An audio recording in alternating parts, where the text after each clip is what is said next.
Welcome to Biography with Plutarch, where we delve into the lives of remarkable individuals to uncover the intricacies of human character and the timeless lessons that emerge from their experiences.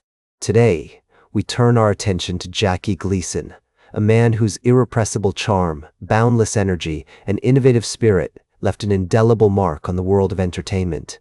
Born on February 26, 1916, in Brooklyn, New York, John Herbert Jackie Gleason was the youngest of three children to May and Herbert Gleason. His early life was marked by a mix of hardship and humor as his family navigated the challenges of poverty and the vibrant cultural landscape of Brooklyn's Bushwick neighborhood. The sounds of vaudeville, the smell of street vendors, and the rough and tumble world of urban childhood all contributed to the rich tapestry of Gleason's formative years. Growing up in a small tenement apartment on Stockholm Street, Gleason's family relied on the kindness of neighbors and the resourcefulness of his parents to make ends meet. The narrow stairways, cramped hallways, and shared bathrooms were a far cry from the comforts of middle-class life, but the Gleasons made do with what they had. His father, Herbert, worked as an insurance salesman, traversing the city to peddle policies to working-class families, while his mother, May, managed the household and cared for the children. Despite their economic struggles, the Gleasons fostered a warm and lively home environment where music, laughter, and storytelling were integral parts of daily life. The apartment itself was a testament to the family's resourcefulness. The walls were adorned with faded photographs, hand-me-down furniture, and makeshift curtains fashioned from flour sacks. In the evenings, the family would gather around the radio, listening to the likes of Jack Benny, Eddie Cantor, and Amos and Andy, their laughter and banter filling the small space. It was here that Gleason developed his love for performance, often entertaining his siblings with impressions, jokes, and stories. As a young boy, Jackie Gleason was drawn to the world of performance, often sneaking into local theaters to watch vaudeville shows and mesmerized by the likes of Charlie Chaplin and Buster Keaton. He would sit in the balcony, transfixed by the bright lights, colorful costumes, and physical comedy that played out on stage. The thrill of live entertainment captivated him, and he knew from a young age that he wanted to be part of this world. Gleason attended John Adams High School in Queens, where he developed his skills as a performer, joining the school's drama club and honing his comedic talents in amateur productions. Under the guidance of his drama teacher, Mrs. O'Connell, Gleason discovered his passion for acting, writing, and directing. He devoured plays by Shakespeare, Ibsen, and Shaw, and even attempted to write his own scripts, often incorporating elements of vaudeville and slapstick into his work. Gleason's early influences were diverse and eclectic, reflecting the cultural melting pot of New York City during the 1920s and 1930s.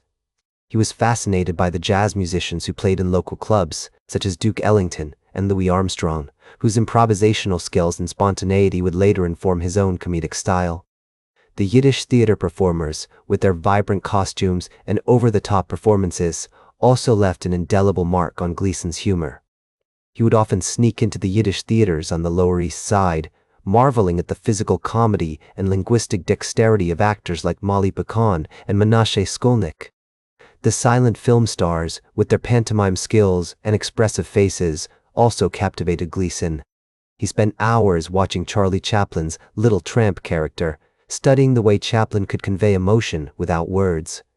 The art of physical comedy, which relied on timing, gesture, and facial expression, became a hallmark of Gleason's own style. The Great Depression, which began when Gleason was just 13 years old, had a profound impact on his family and community. As the economic landscape shifted, Gleason's father struggled to find stable work, and the family relied on government assistance programs to get by. The lines for bread, soup, and other necessities became a familiar sight in Bushwick, as families like the Gleasons waited for hours just to receive basic sustenance.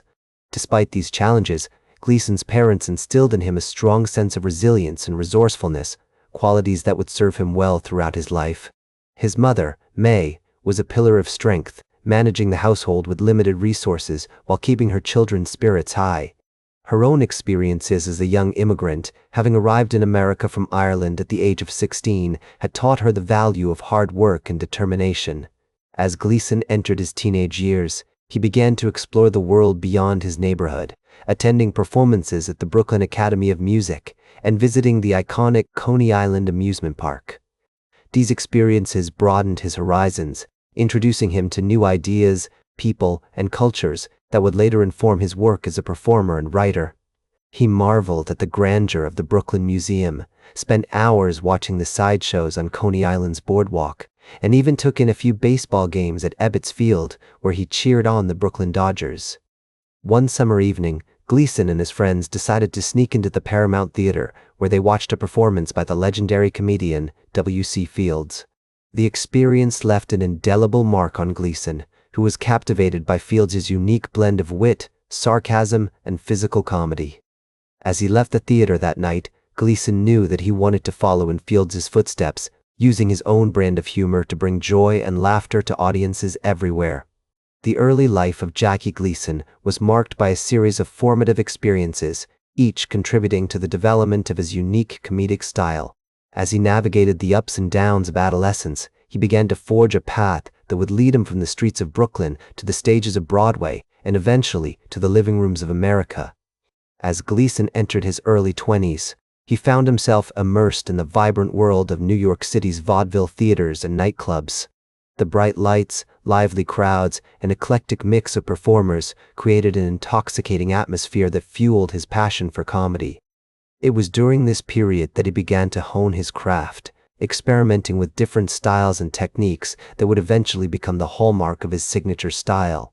By blending physical comedy with witty banter and impressions, Gleason created a unique brand of humor that left audiences in stitches. One of his favorite haunts was the legendary Palace Theater, where he would often sneak in to watch performances by the likes of Eddie Cantor and Jack Benny. These experiences not only inspired him, but also provided valuable lessons on how to craft a compelling stage presence. As Gleason's confidence grew, so did his ambition, and he began to seek out opportunities to perform at more prestigious venues. In 1938, he landed a spot at the esteemed Empire Theater in Brooklyn, where he shared the stage with notable performers such as Jack Benny and Eddie Cantor. The exposure helped establish Gleason as a rising star in the world of entertainment, and his name began to circulate among talent scouts and booking agents. It was on one fateful evening in 1940 that Gleason caught the attention of talent scout Jack Philbin, who was instrumental in booking acts for the legendary Paramount Theater in New York City.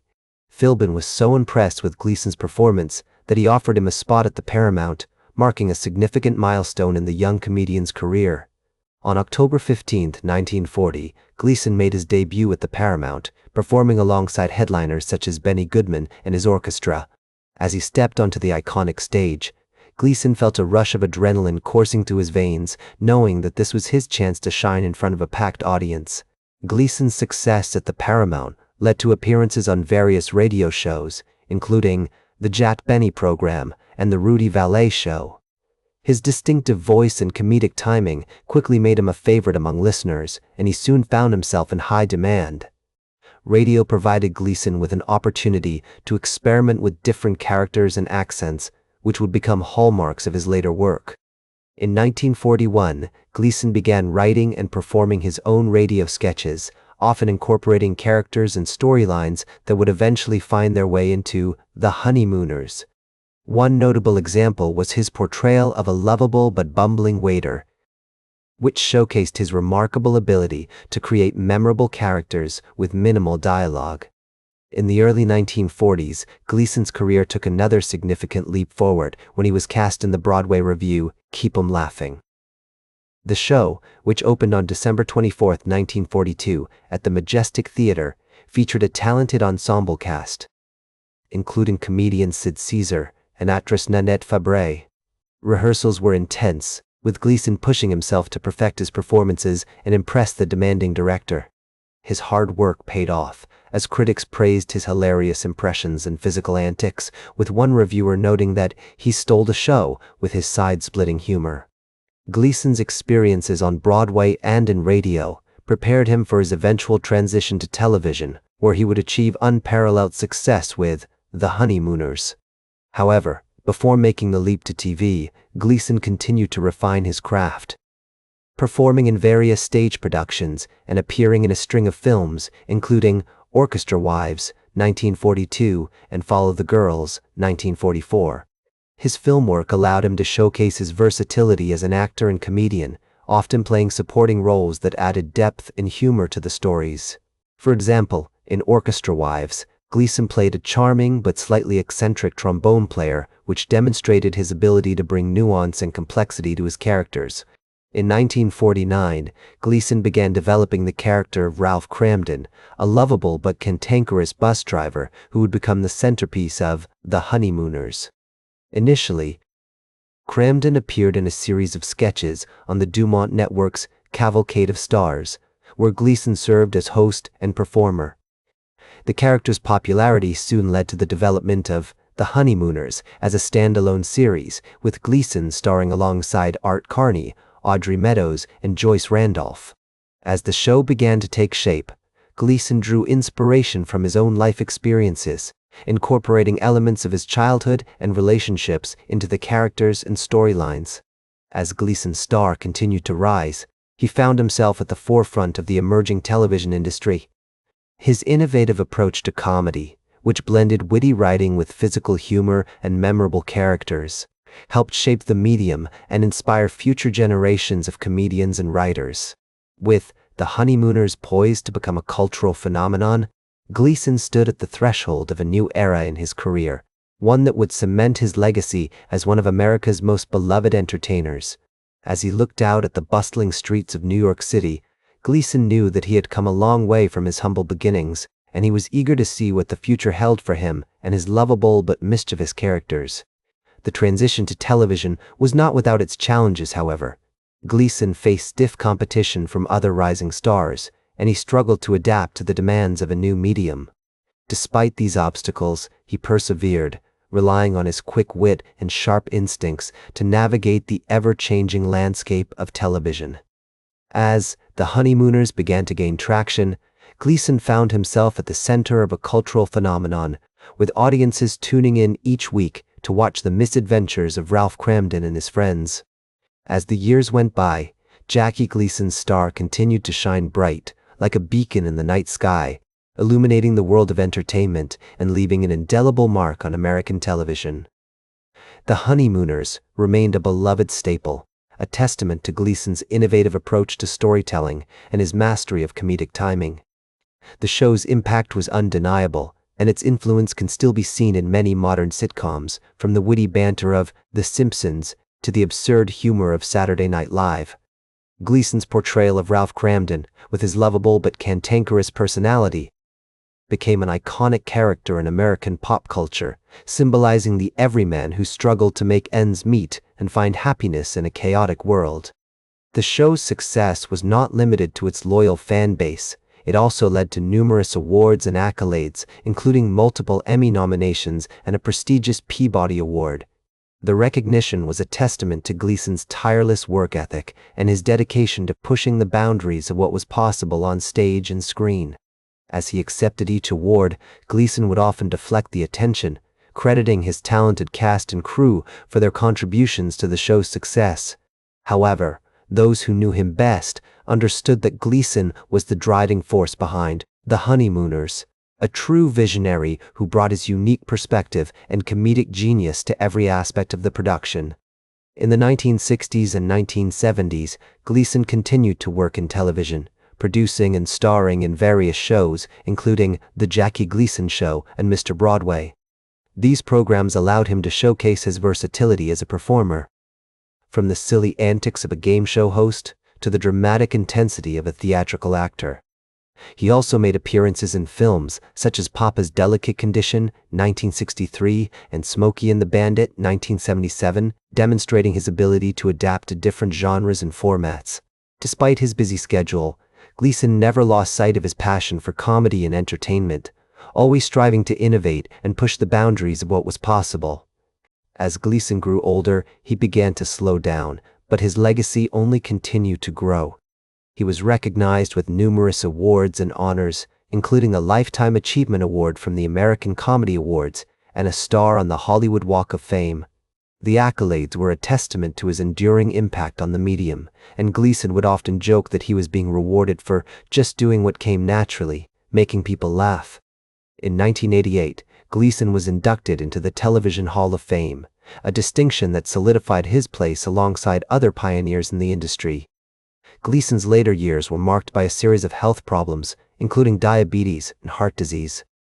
Despite these challenges, he remained committed to his craft, continuing to perform and entertain audiences until his health would no longer permit it. He passed away on June 24, 1987, at the age of 71, leaving behind a legacy that continues to inspire and entertain audiences to this day. As Art Carney, his longtime friend and co-star, once said, "Jackie was a genius, a master of comedy, and a true original." He will always be remembered as one of the greatest entertainers of our time.